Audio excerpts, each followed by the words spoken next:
এই আন্দোলনের সময় ফ্যাসিবাদী সরকারের স্বার্থ রক্ষায় তাদের নির্দেশে পুলিশের কতিপয় সদস্য বাড়াবাড়ি করেছেন এবং আইন ভঙ্গ করেছেন, এতে কোনো সন্দেহ নেই। তবে অনেক নিরপরাধ পুলিশ সদস্য নিহত হয়েছেন। প্রতিটি হত্যাকাণ্ডই নিন্দনীয়। আমি পুলিশ বাহিনীর পক্ষ থেকে প্রতিটি শহীদ পরিবারের কাছে আন্তরিক দুঃখ প্রকাশ করছি এবং ক্ষমা প্রার্থনা করছি। প্রিয় সাংবাদিক বৃন্দ, আমি পুলিশের আমাদের পুলিশের অন্যতম প্রধান দায়িত্ব সংবিধানের বিধৃত মৌলিক অধিকার অর্থাৎ বেঁচে থাকার অধিকার, সম্পত্তির অধিকার, সমাবেশের অধিকার ইত্যাদি রক্ষা করা।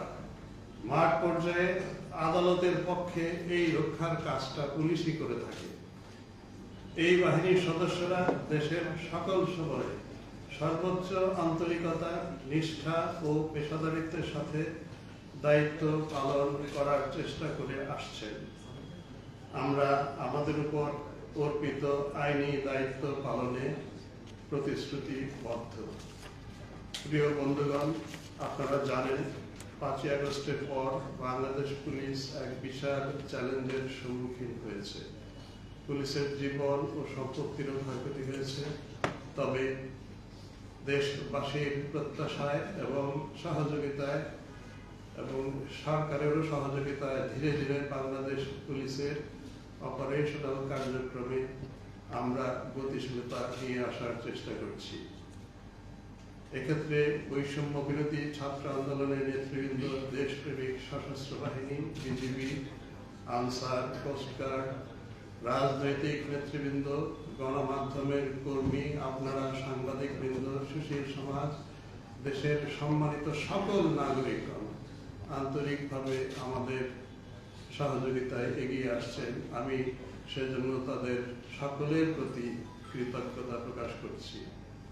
আপনাদের মাধ্যমে পুলিশ সকল সদস্যের প্রতি আমার আহ্বান, একটি সুশৃঙ্খল বাহিনীর সদস্য হিসাবে যথাযথভাবে নিজ নিজ দায়িত্ব পালনে আপনারা নিয়োজিত থাকুন।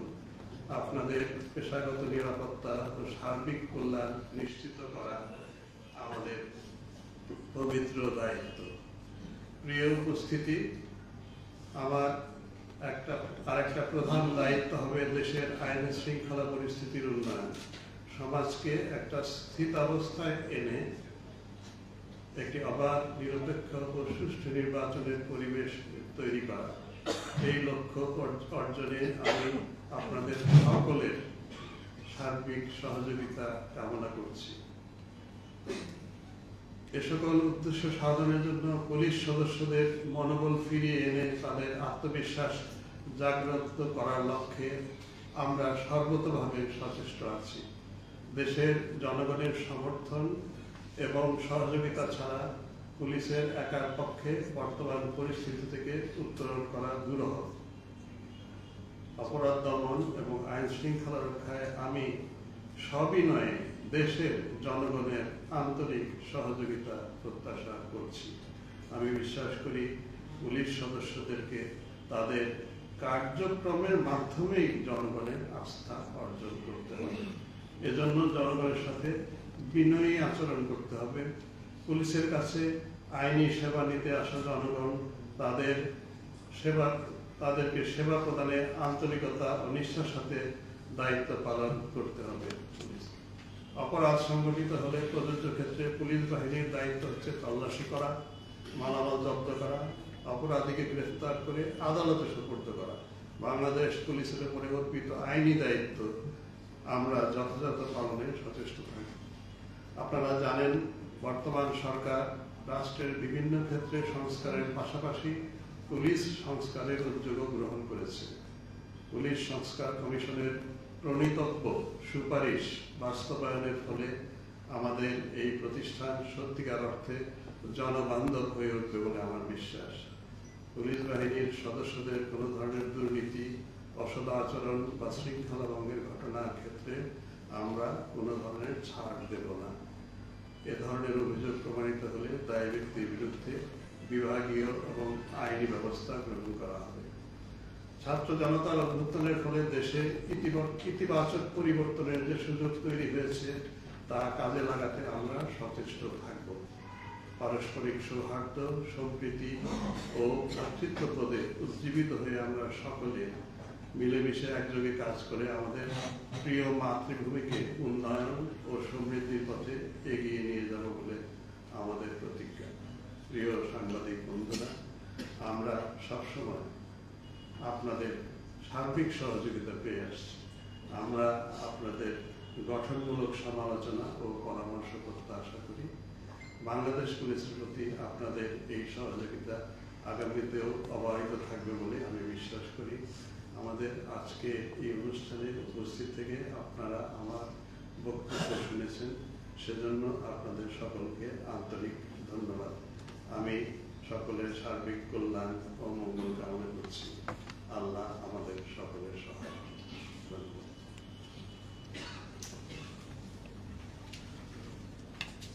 ধন্যবাদ স্যার। আপনাদের পক্ষ থেকে যদি কোনো প্রশ্ন থাকে আমরা অনুরোধ জানাবো একজন একজন করে। আমি সবার মাননীয় আইজিপি মহোদয়, আমি সবার দেশবন্ধের কাজ করি। কিছুদিন আগে একটা পুলিশ সংস্কার নিয়ে যে একটা জনমত জরিপ হয়েছিল, সেই জরিপ উল্লেখ করেছে রাজনৈতিক কর্মরত পুলিশ, গায়েবী মামলা, মিথ্যা মামলা, যত অনৈতিক পুলিশের যে সাবজেক্টগুলো ফুটে এসেছে, যদি সংস্কার এই জিনিসগুলো বাস্তবায়ন হয়, আপনি আইজিপি মহোদয় হিসাবে বাংলাদেশ পুলিশের এই জিনিসগুলো বাস্তবায়ন করতে পারবেন কিনা? এখন কিন্তু অনেক মিথ্যা মামলা হচ্ছে, অনেক মিথ্যা মামলা, এদিকে আইজিপি মহোদয় অনেক মিথ্যা মামলা হচ্ছে, যে মিথ্যা মামলা যে অনেকে দেখা যায় যে হত্যাকাণ্ডের সঙ্গে জড়িত না, তাদেরকে আসামি করা হচ্ছে, অনেকে চাঁদা চাচ্ছে। এই জিনিসগুলো মনিটরিং এ আওতায় আসবেন কিনা? যারা নিরাপরাধ, সবসময় আপনারা বলে আসছেন যারা নিরাপরাধ তারা মামলা থেকে বাদ দেওয়া হবে, কিন্তু সেই পরিবেশ কিন্তু দেখা যাচ্ছে না। এই জিনিসগুলো এই কয়েকটি প্রশ্ন আপনার প্রতি রইল। আপনার শুভকামনা রইল। আসসালামু আলাইকুম। থ্যাংক ইউ, ধন্যবাদ আপনাকে, আন্তরিক ধন্যবাদ। এই জিনিসটা আমরা প্রথম থেকে সরকারও বলে আসছেন যে কোনো নিরীহ মানুষ যেন হয়রানির শিকার না হয়, কিন্তু এই বৈষম্য বিরোধী আন্দোলন থেকে উদ্ভূত অনেক ঘটনায় অনেক মামলা হয়েছে এবং কোনো মামলায় অনেক অ্যাকিউজ বা আসামির সংখ্যাও অনেক, যার মধ্যে অনেক নিরীহ লোকজন রয়েছে। এটা আমরা দেখেছি বিভিন্ন সময়, আপনারাই উঠিয়ে এনেছেন আপনাদের সংবাদে। এখন আমরা দুঃখজনক হচ্ছে এগুলোকে কেন্দ্র করে অনেকে বাণিজ্য করছে সমাজের, তারাও প্রভাবশালী লোক, তারা এই যাদেরকে নিরীহ লোকদেরকে আসামি করা হয়েছে তাদেরকে নানান প্রলোভন দেখাচ্ছেন, প্রতারিত করছেন, টাকা নিচ্ছেন। আমরা সবার কাছে আপনাদের মাধ্যমে এই আহ্বানটা জানাতে চাই যে এ ধরনের প্রতারণায় প্রতারিত হবেন না। আপনি যদি আপনার কোনো ধরনের ইনভলভমেন্ট না থাকে, আপনারা সরাসরি পুলিশের কাছে আসুন। আমরা বিনা যুক্তিতে, বিনা তদন্তে পাইকারি হারে কাউকে গ্রেফতার করব না। নাম থাকলেই গ্রেফতার করে ফেলতে হবে, এটা কিন্তু আইনেও নাই। এটা আপনার যুক্তিসঙ্গত কারণ থাকতে হবে যে আপনি এই ঘটনায় জড়িত অপরাধী। আদারওয়াইজ একজন পুলিশ অফিসারের আইন অনুযায়ী কখনোই এটা গ্রেফতার করার কথা নয়। তা আপনারা যারা, আমি মনে করি আপনাদের মাধ্যমে এই আহ্বানটা জানাই, যারা নিরীহ এবং মনে করছেন যে কোনো ধরনের ইনভলভমেন্ট নাই, তাদেরকে হয়রানি করার জন্য এই মামলা দেওয়ার, অনুগ্রহ করে আপনারা এগিয়ে আসুন। আমরা আপনাদেরকে ওইটুকু আপনাদের বক্তব্য নিয়েই আমরা এগিয়ে যাব তদন্তের মধ্যে, সো দ্যাট ফাইনাল যে আমরা রিপোর্টটা দিব কোর্টকে, আমরা তো চার্জশিট বলি, কোনো কোনো জায়গায় ফাইনাল রিপোর্ট হয়, অবশ্যই যিনি নিরীহ তিনি বাদ যাবেন এবং তাকে গ্রেফতার করার জন্য আমরা তার পিছনে ধাওয়া করব না এবং তাকে কোনো ধরনের ডিস্টার্ব করবো না। এটাই হচ্ছে আমাদের এখনকার কার্যপদ্ধতি। এখন আমরা আপনাদের সহযোগিতা চাই, এটা যেন বাস্তবায়িত হয়। মাননীয় আইজিপি, আমার নাম সাইফুল জুয়েল, আমি ডিটেল নিউজে কাজ করি। মাননীয় আইজিপি মহোদয়, আমার দুটো প্রশ্ন। আপনি যে উত্তরটা কিছুক্ষণ আগে দিয়েছেন, এটার সাথেই আমি একটু সংযোগ করে বলতে চাচ্ছি যে ছাত্র জনতার গণ অভ্যুত্থানের পর সারা দেশে শত শত মামলা হচ্ছে এবং সম্প্রতি আমরা গণমাধ্যম এবং সোশ্যাল মিডিয়াতে দেখতে পাচ্ছি এই মামলাগুলো, হত্যা মামলাগুলোর সূত্র ধরে বেশ কিছু মামলার ভিকটিম, মানে যারা হত্যা হচ্ছে তাদের আবার জীবিত হওয়ার সুযোগ মানে কথা গুঞ্জন শোনা যাচ্ছে। তো এই ধরনের ঘটনাগুলোতে আসলে মামলা তদন্ত কার্যক্রম আপনারা কিভাবে পরিচালনা করবেন সেটা একটু বলবেন। প্রশ্ন নাম্বার 2, ছাত্র জনতার গণ অভ্যুত্থানের পর অনেক অর্থাৎ সাম্প্রদায়িক ঘটনা অর্থাৎ জঙ্গি নামে যাদেরকে বলা হচ্ছে তারা অনেকে জামিন পেয়েছেন। বিগত সরকারের সময় তাদেরকে জঙ্গি নামে আখ্যা দিয়ে তাদেরকে কারাদণ্ড দেওয়া হচ্ছে এবং তারা এখন জামিনে আছেন। এই জায়গাটায় তারা কি আসলে এই বিষয়টা নিয়ে অনেকে প্রশ্ন তুলছেন যে তারা আসলে কি জঙ্গি কিনা বা জঙ্গি প্রমাণিত হয়নি। তো এই বিষয়টা আসলে আপনি যেহেতু দায়িত্ব নিয়েছেন আপনার দীর্ঘ অভিজ্ঞতার সূত্র ধরে আপনি যদি বলতেন যে তাদেরকে কি নামে অর্থাৎ কি সূত্র ধরে তাদেরকে আখ্যা দেওয়া হবে।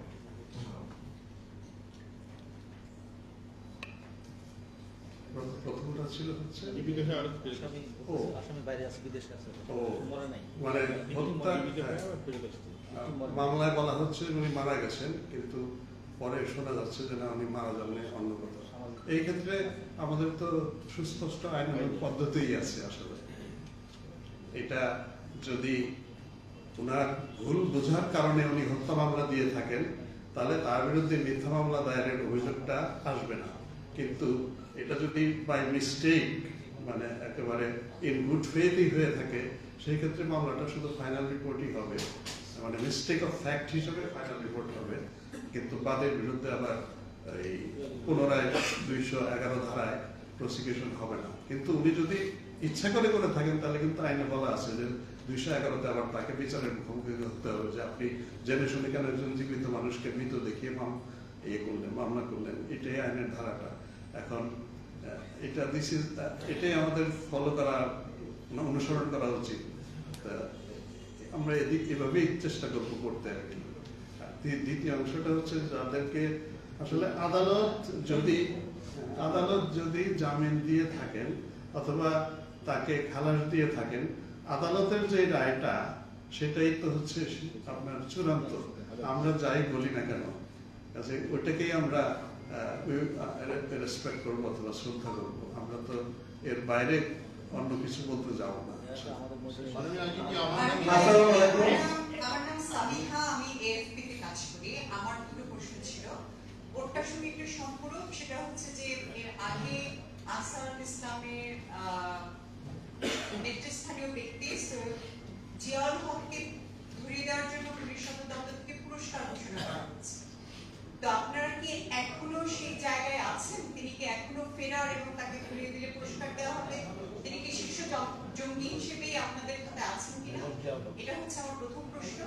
আর 2 নম্বর প্রশ্ন হচ্ছে যে আপনি বলেছেন যে কিছু পুলিশ কর্মকর্তা তারা অতিরিক্ত বল প্রয়োগ করেছেন এবং আমরা দেখেছি একাধিক মামলায় তাদের নাম এসেছে। যেমন আমি একটু নাম উল্লেখ করে বলি, নিয়ে না বলে, যে পুলিশের বিশেষ শাখার মনিরুল ইসলাম, সাবেক ডিএমপি কমিশনার হাবিবুর রহমান, তারপর বিপ্লব কুমার, প্রলয় জোয়ারদার, হারুনুর রশিদ, এরকম বেশ কিছু প্রায় 18 জন পুলিশ কর্মকর্তার নাম আমরা ঘুরে ফিরে শুনেছি। তো এখন তাদের অবস্থান কোথায়? তাদের ব্যাপারে আপনাদের পদক্ষেপ কি হবে? আপনি যদি একটু পরিষ্কার করে বলেন, বিধি মোতাবেক না বলে, তাদের নামে কি আপনারা নিখোঁজ বিজ্ঞপ্তি দেবেন? তাদের লোকেশনকে আপনারা শনাক্ত করেছেন? তাদের ব্যাপারে আমি যতদূর জানি পুলিশ সদর দপ্তরে একটা ইনভেস্টিগেশন করেছিল, তাতে কি তাদের কোনো দায় আপনারা খুঁজে পেয়েছেন কিনা? ধন্যবাদ।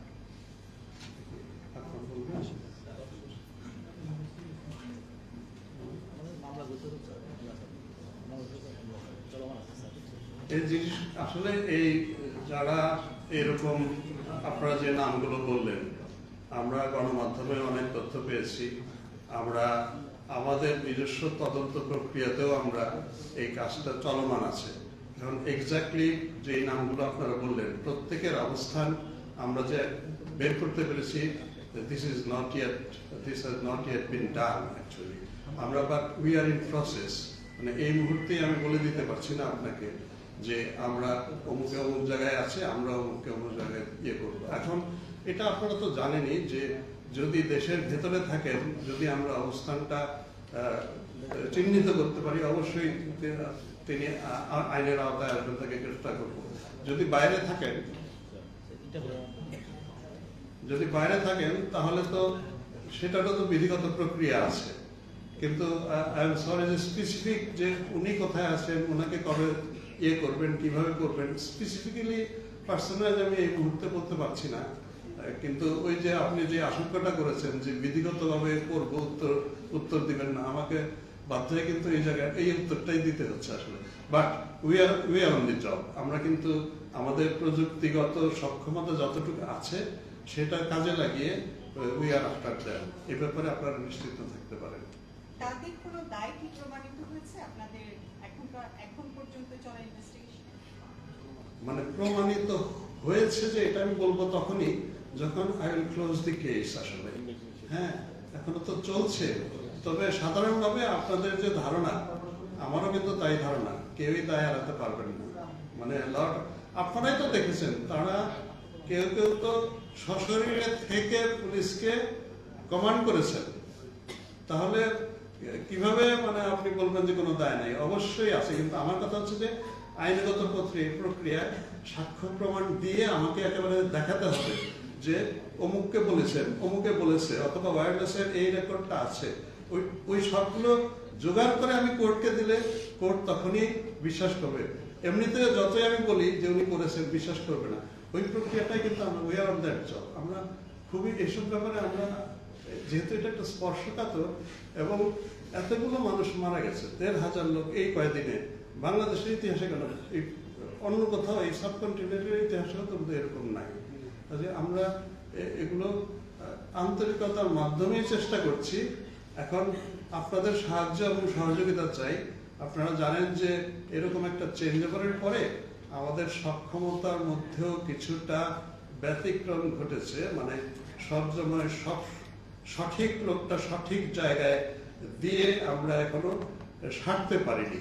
আমরা আমাদের ভেতরের পুনর্গঠনের এবং পুনঃসজ্জিতকরণের কাজটা কিন্তু এখনো চলছে। এই শুরুতে কিন্তু আমরা বেশ কিছু ট্রান্সফার, পোস্টিং, বদলি করতে হয়েছে বিভিন্ন কারণে। তো আমরা ওই জায়গাটায় সচেষ্ট আছি যে অন্তত একটা তদন্ত করতে পারেন যথাযথভাবে সেই সক্ষম লোকগুলোকে আলাদা করে বের করে তাদেরকে এই কাজে পুনরায় দায়িত্ব প্রদান করা। আমরা কিন্তু এই মামলাগুলো সারা দেশের আমরা ওই বিভাগ অনুযায়ী, আমরা বলি পুলিশ রেঞ্জ, বিভাগ অনুযায়ী আমরা আলাদা মেন্টরিং অ্যান্ড মনিটরিং কমিটি করেছি গতকাল। আজকেই আমি অর্ডারটা দিব।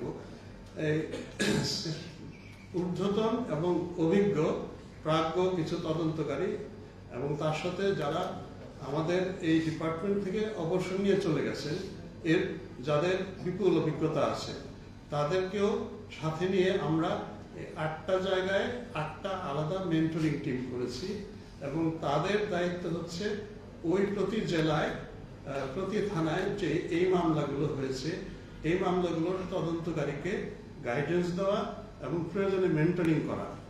কারণ অনেকের দক্ষতাটা আসলে ওই আশানুরূপ নয়। তো এই সাপোর্টটা দেওয়ার জন্য আমরা এই মেন্টরিং টিমগুলো করেছি। আমার বিশ্বাস তদন্তের মানটা আরেকটু বাড়বে এবং ওই যে আপনি প্রশ্নটা বললেন যে ওদেরকে লোকেট করতে পেরেছেন কিনা, আমার বিশ্বাস এদিকে আমরা আরেকটু এগিয়ে যাব। আমার নাম নিজামুল কবির রূপম। আরেকটা প্রশ্ন ছিল স্যার, মাননীয় আইনজীবী মহোদয়, জিয়াউল হক নিয়ে মেজর শেখ জিয়াউল হক, জিয়াউল হকের বিষয়ে এটা একটু বলেন।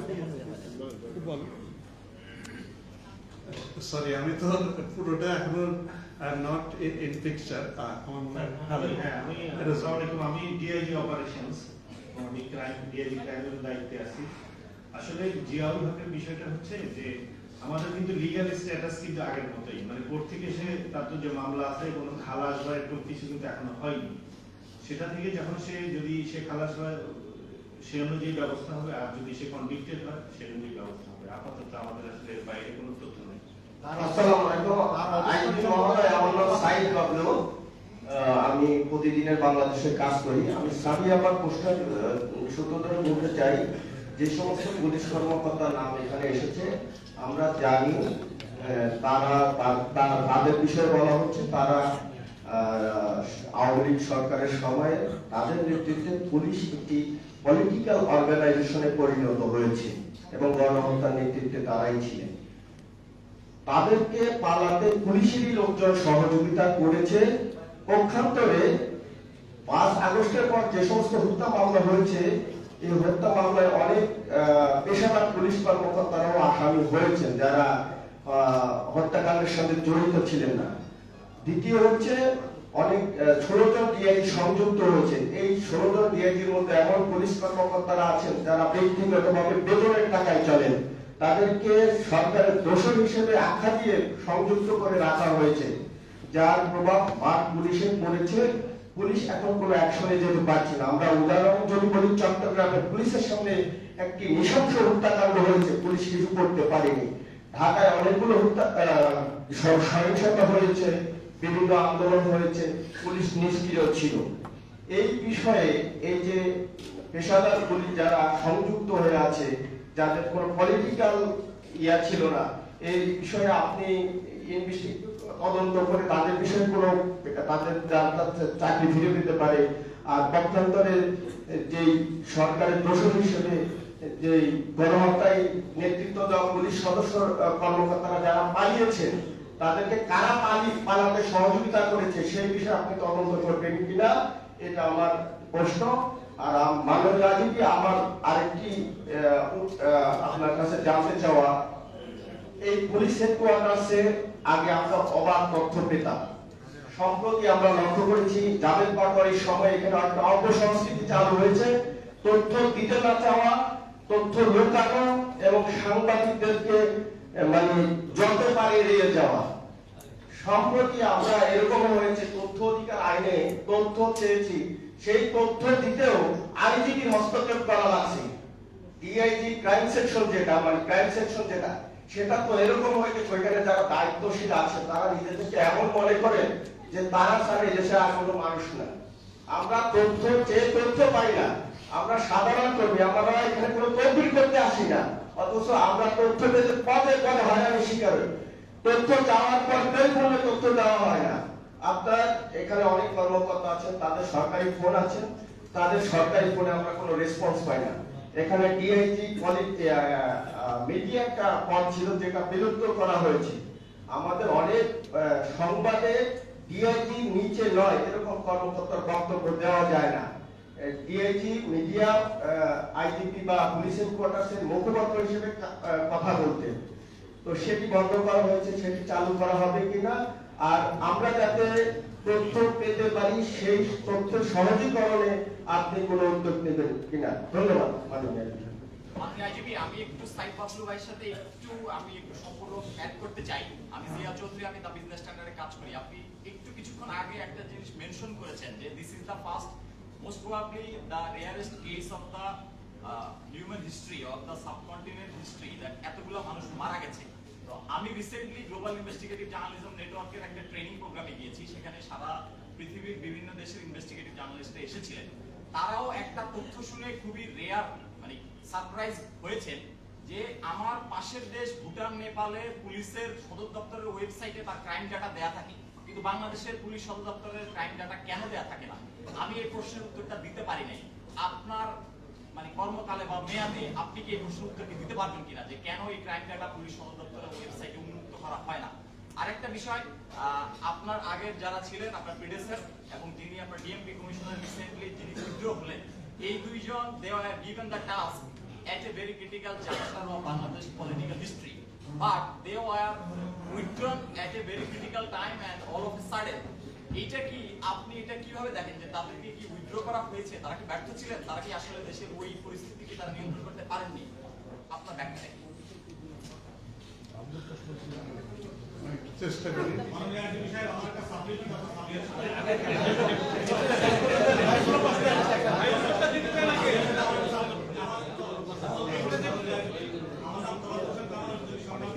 অনেকদিনের কষ্ট নিয়ে দীর্ঘদিনের তো সম্ভব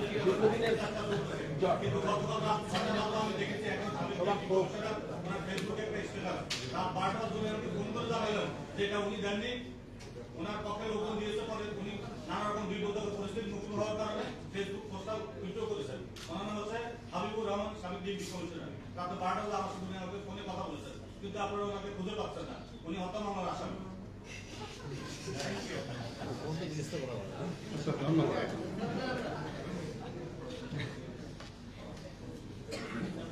প্রথমে যে প্রশ্নগুলো এসছে যে অনেক পেশাদার পুলিশ অফিসার সংযুক্ত হয়েছেন, এটা তো আমাদের এখান থেকেই অথরিটি করেছেন।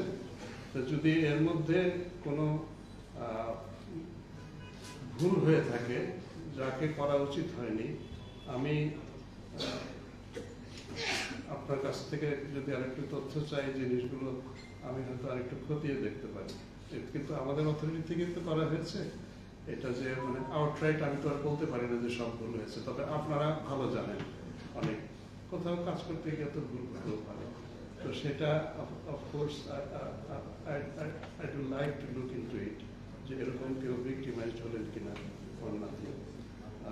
আচ্ছা, ডিআইজির নিচে কেউ তথ্য দিলে আপনারা এটা ছাড়তে পারেন না, তাই কি? না, তারা দিতে চান না। কেউ comment দিতে চান না, DIG তো IGP এবং DIG ছোটখাটো নিউজে আমরা এসপিদের বক্তব্য নেই। অনেক স্পেশাল রিপোর্ট আছে যেখানে IGP কমেন্টস লাগে, সর্বনিম্ন ডিআইজির নিচে নয়।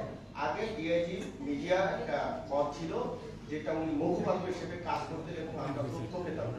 ডিআইজি মিডিয়ার পদটা বন্ধ এবং তথ্য তো আমরা পাচ্ছি না, এটা হলো বিষয়।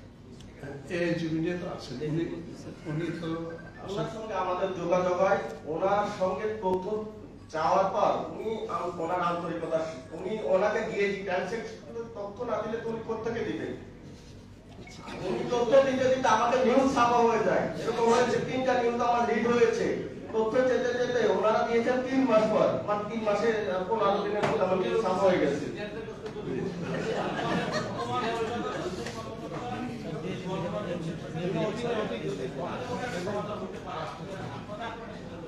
আচ্ছা, let me take note of ইট।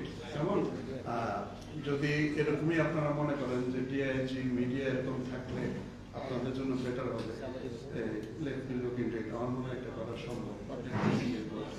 তথ্য আমি যখন, আমি জানি না এখানে আছেন কিনা, টেলিফোন আমি আননোন নাম্বারও ধরি এবং কয়েকজন সাংবাদিক সাথে কথা বলেছি।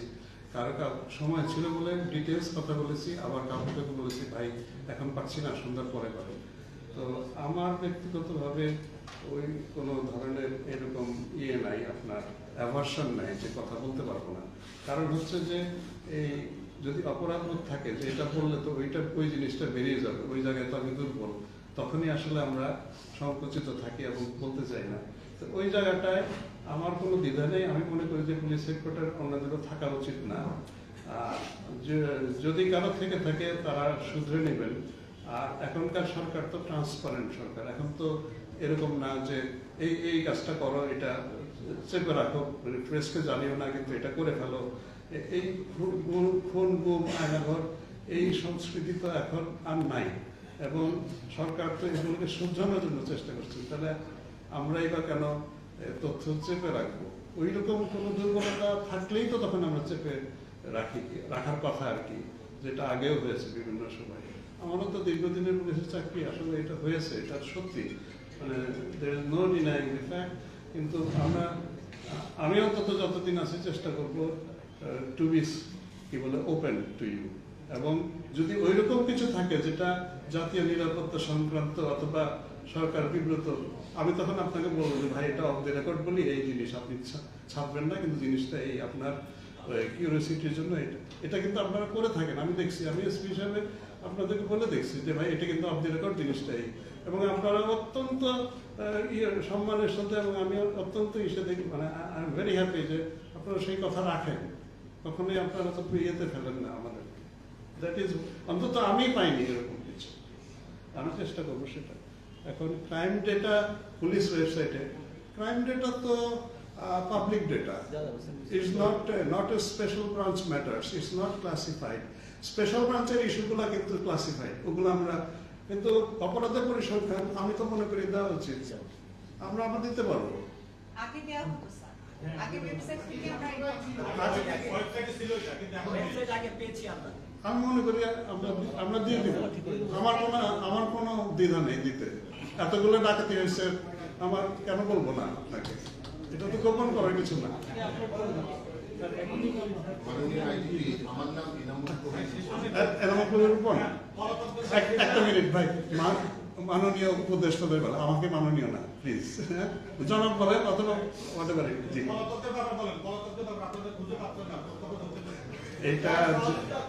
এটা যদি ফেসবুকে উনি পোস্ট দিয়ে থাকেন, অবশ্যই উনি দিয়েছেন, হয় ভিতর থেকে অথবা বাইরে থেকে, যেখান থেকেই হোক।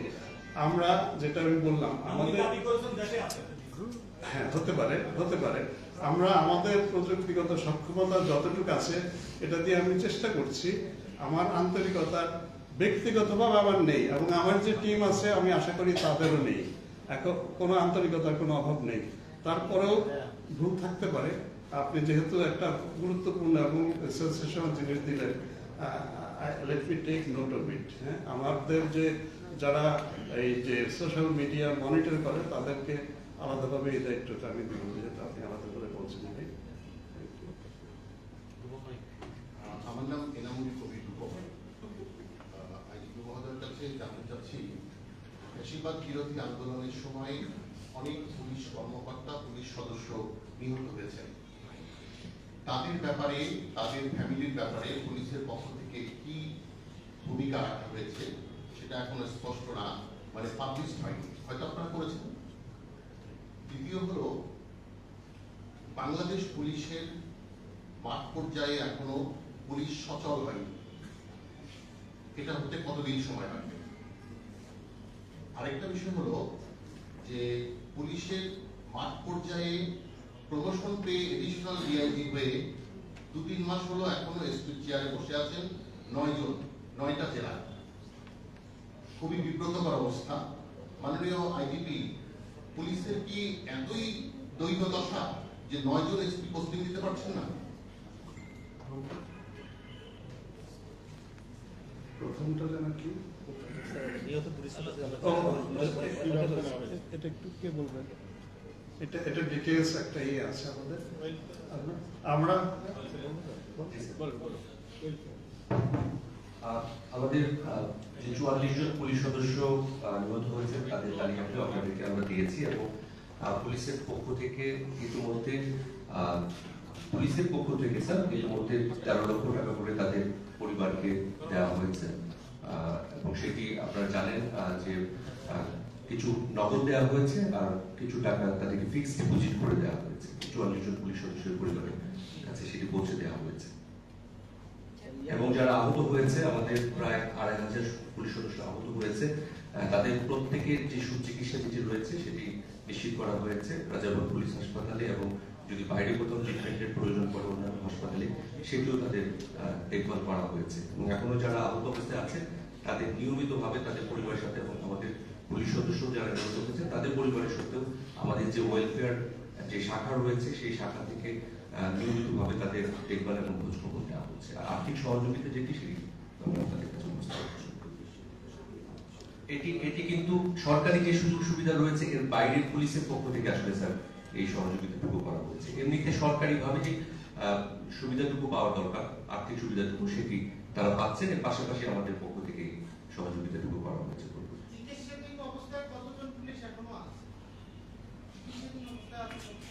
একেবারে সুনির্দিষ্টভাবে এই মুহূর্তে বলা যাচ্ছে না, তবে আমাদের যারা আহত হয়েছিল তাদের সুচিকিৎসা নিশ্চিতের পর অনেকেই হাসপাতাল ছেড়ে এখন মানে সুস্থ হয়ে গেছে, অনেকেই কর্মস্থলে যোগদান করেছেন, অনেকেই কর্মস্থলে ফিরে গেছে। ওইরকম ভাবে এখন পুলিশ সদস্য আহত অবস্থায় হাসপাতালে এখন এই মুহূর্তে দায়িত্ব পালন। মাননীয় আইজিপি, আমার নাম ফয়সাল হোসেন, আমি চ্যানেল কাজ করি। ওটা শেষ হয়ে গেছে। ওই যে 12 জন এসপি ওনারা এডিশন দিয়ে হয়ে গেছে। আমরা গতকালই তাদের জায়গায় নতুন পুলিশ সুপার প্রদান করেছি।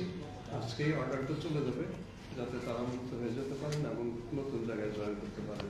না, আমাদের ওইভাবে আপনি যেটা বললেন যে ওইরকম আকাল পড়েনি। আসলে আমাদেরকে আসলে একটু বুঝে নিতে সময় লাগছে। আমিও তো অ্যাডমিশন নামার পর জয়েন করেছি, এবং আপনারা জানেন এরপরে পরপর বেশ কিছু আইন শৃঙ্খলা জাতীয় সমস্যা ছিল।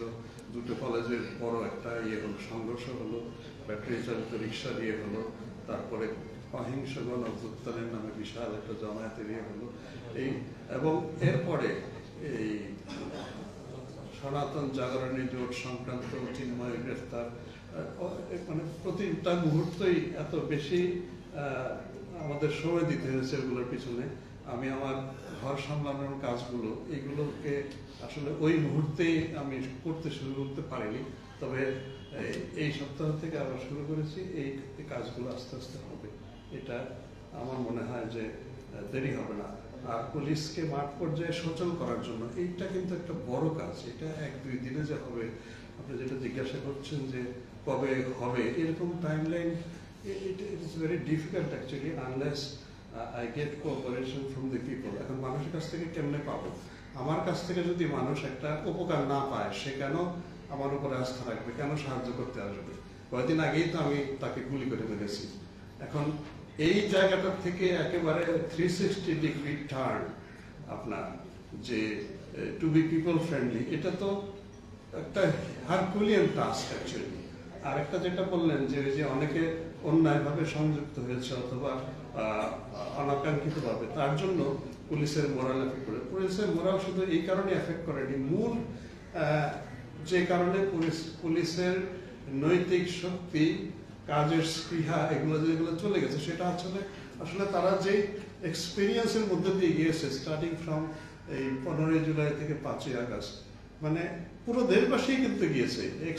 এই যে ট্রমাটিক এক্সপিরিয়েন্স, এটা শুধু পুলিশের না, পুলিশ একেবারে সরাসরি ফিল্ডে ছিল, আপনারাও ছিলেন, সাংবাদিকরাও তো ফিল্ডে ছিলেন, আপনারাও তো মারা গেছেন গুলিতে, এবং পুরো দেশ, পুরো দেশ, পুরো জাতি কিন্তু they went through this traumatic experience. এবং এই যে আপনার এক্সপিরিয়েন্স, এটা থেকে আবার রিকভার করা, মানে দেশবাসীর রিকভার করার সাথে সাথে আরো বেশি প্রয়োজন যে পুলিশের যে একবারে সরাসরি সামনে ছিল, যে এত রক্ত দেখেছে, যে মানুষটা মিছিলে ছিল, তার বন্ধু মারা গেছে। আপনার আমি ওইদিন নিটরে গেলাম, তো বলতেছিল, মানে হি ওয়াজ অ্যাকিউজিং মি, স্যার কেন আমাকে গুলি করলেন? আমি তো শুধু ভ্যান চালাই, আমি তো কোনো কিছু তো সাথে পাশে নাই, আমাকে কেন গুলি করলেন?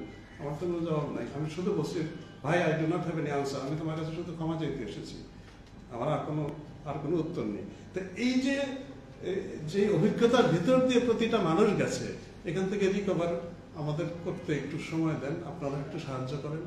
মানে সবারই তো এই আমরা মিলেই তো এই দেশ, এবং এর মধ্যেই তো আমাদের কত ধরনের যন্ত্রণা। আমরা মানে বন্ধুরা মানে এই সীমান্তের ওই পার থেকে আমাদের নানান ধরনের করছেন। আমরা তো মানে এই সরকারের উপরে এটাও তো একটা বিশাল একটা তাই না? ওনারা তো রাজনীতিবিদ নন। এখন সবকিছু থেকে মানে আপনার একসাথে উত্তরণ ঘটানো, এটা আমরা চেষ্টা করি। আমি সবকিছু করে ফেলতে পারবো না, একবারে সেই ঐশ্বরিক ক্ষমতা আমার নাই, কিন্তু অন্তত চেষ্টাটা করি। অবশ্যই মইনুল ছিলেন এখানে আগে, মাননীয় যিনি ছিলেন আইজিপি আগে সম্মানিত, এবং পুলিশ কমিশনার ছিলেন মাইনুল হাসান, অবশ্যই তারা করেছে, তারা সফল ছিলেন অবশ্যই। তারা, আপনারা চিন্তা করেন, সেই 5 তারিখের পরে 6-7 তারিখে যখন রাজারবাগের ভিতরে উদ্যত স্ট্যান্ডগান নিয়ে দাঁড়িয়ে আছে আমাদের পুলিশের কনস্টেবলরা, যে ভিতরে আসবেন বিসিএস অফিসার, গুলি করে উড়িয়ে দেব, ওর মধ্যে ওই জীবনের ঝুঁকি নিয়ে মইনুল ভিতরে গিয়েছে, তার সাথে সঙ্গী সাথীরা যে আকরাম ছিল, তারা সাথে গিয়েছে। তারা কিন্তু কম কাজ করেননি, এটাই তো সবচেয়ে বড় কাজ ছিল। আমি তো এসে মানে তুলনামূলকভাবে অনেক শান্ত পরিবেশ পেয়েছি। তখন তো একটা উত্তপ্ত পরিবেশ ছিল, লাশ আসতেছে যাত্রাবাড়ি থেকে ফ্রিজিং ভ্যানে, এখান থেকে যাচ্ছে, কান্নার রোল করতেছে, সে কি একটা অবস্থা দেখেন আপনার, মানুষ তার সাইকি কোথায় গিয়ে থাকতে পারে। ওর মধ্যে এই আইজিপি, এই কমিশনার, তারা রাজারবাগে গিয়েছেন। আমরা অবশ্যই তাদের প্রতি, আমি মনে করি দে ওয়ার ভেরি সাকসেসফুল। এখন তারা অন্য জায়গায় গিয়েছেন, সেটা সরকারি সিদ্ধান্ত, এ ব্যাপারে আমার কোনো মন্তব্য করাটাই ঠিক হবে না। কিন্তু আমি যে এসছি, আমি আপনাদের কাছ থেকে সহযোগিতা চাই। মাননীয় জি, জুলাই আগস্টে আমরা দেখেছি যে আইন শৃঙ্খলা বাহিনী সরাসরি কিন্তু গুলি করে সামনের যে ছাত্রদল ছিল তাদের হত্যা করেছে, এবং এরপরেই আমরা যেটা শুনেছি যে পুলিশের একটি কমিটি গঠন করা হয়েছে যে সামনে পুলিশকে হয়তো লিথল ইউজ করতে দেওয়া হবে না, বা পুলিশ যে জীবননাশক যে অস্ত্রগুলো আছে সেগুলো ব্যবহার হয়তো করবে না বা বিরত থাকবে। এই বিষয়ে যদি কমিটি ফর্ম হয়ে থাকে, সেটার অবস্থা আসলে কি ভালো, কি সামনে কোনো অস্ত্র ব্যবহার করবে কিনা অস্ত্র এই ধরনের মব কন্ট্রোলের জন্য? এটা আমার মনে হয় যে one of the keywords in terms of reference of the এই যে পুলিশ সংস্কার কমিশনের ইয়েতেও বিবেচনায় এই জিনিসটা আছে, কারণ এটাও তো সংস্কারের একটা অংশ। এখন আমরা একসময় 303 রাইফেল থাকতাম, আমরা যখন ট্রেনিং করেছি 1986-87-তে আমরা কিন্তু 303 দিয়েই ট্রেনিং করেছি, তখনও চাইনা রাইফেল আসেনি। পরে বোধহয় ডিউরিং দি 80s তখন কি কারণে অস্ত্র নীতিমালা চেঞ্জ হলো এবং আমাদেরকে পুলিশকে চাইনা রাইফেল দেওয়া হলো। তারপরে এই গত আমার মনে হয় যে 10-15 বছরের মধ্যে আমরা আরো বিভিন্ন ধরনের অস্ত্র পুলিশকে দেয়া হয়েছে, এবং সেটা যে দেয়া হয়েছে তৎকালীন কর্তৃপক্ষ মনে করেছেন হয়তোবা নীতিমালা চেঞ্জ করে ভেবে দিয়েছেন, কিন্তু আমার মনে হয় যে এখন ইট ইজ টাইম, এখন একটা সময় হয়েছে যে এগুলো সবগুলো আবার পুঙ্খানুপুঙ্খরূপে পুনর্বিবেচনা করে একটা অস্ত্র নীতিমালা করা, যেখানে পুলিশ তার মূল কাজ তো জীবন রক্ষা করা, ভাই জীবন হরণ করা তো না, মূল কাজ আমার যেখানে জীবন রক্ষা করা, সেখানে তার আর্মামেন্টোরিয়াম কিরকম হবে, আমার মনে হয় যে উই শুড